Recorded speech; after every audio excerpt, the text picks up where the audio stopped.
Treating children and babies is one of the most rewarding things an osteopath can do. However, being born is quite traumatic for mother and for baby. When baby's inside mother, basically there's not a lot of room in there, and the little one is scrunched up and rolled up essentially into a little ball. As the baby is born or going through the process, the uterus, the muscular bag, would essentially squeeze the child out, and as the child comes out, they actually start to twist and rotate out, because it's obviously easier doing it that way. Inside mum, the baby's legs are folded over one another, the child's scrunched up, and its head engages into the mother's pelvis. The bones of the skull in a child are designed to fold over one another, and what that will do is reduce the circumference of the baby's head so it can get out a little bit more easily through the mother's birth canal. So as baby then comes out, it's rotated and twisted, and unfortunately most of us aren't built perfectly, so that can lead to some problems in little ones, such as colic. The baby can be quite upset or unsettled. It can also have problems with opening its bowels, this kind of thing.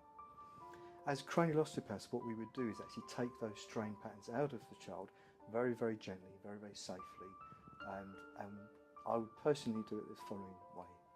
What I would generally do is start with the lower extremities, the legs, get the twist out here, engaging through the pelvis, and then start to take the strain out through the pelvis itself. So essentially the child is a lot more comfortable.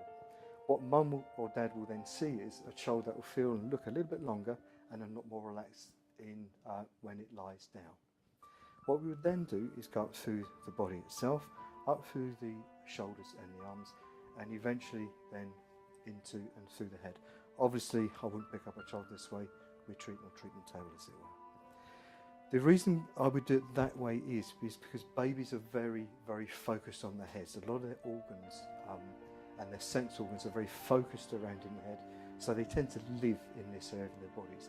And when we treat them, what I've personally found is if we start to work on the lower extremities and work our way up, you start to get a relationship, you like, with the child, and it gets used to being treated, and therefore it's a lot more comfortable. What we would then do once we treated the child and gone right the way through the system is we go through and check everything again. So we check what we find in the child and compare that with what is normal. Babies tend to react quite quickly. They react a little bit more quickly than adults because you're not getting the emotional side of things in the way, and they're quite tiny anyway, but more importantly, because they're very malleable when they come out, they're actually quite easy to treat. Most importantly though, is the cranial osteopathy is very, very safe for a child, and it's actually quite a nice relaxing thing for the child to go through. We get some really great results with them.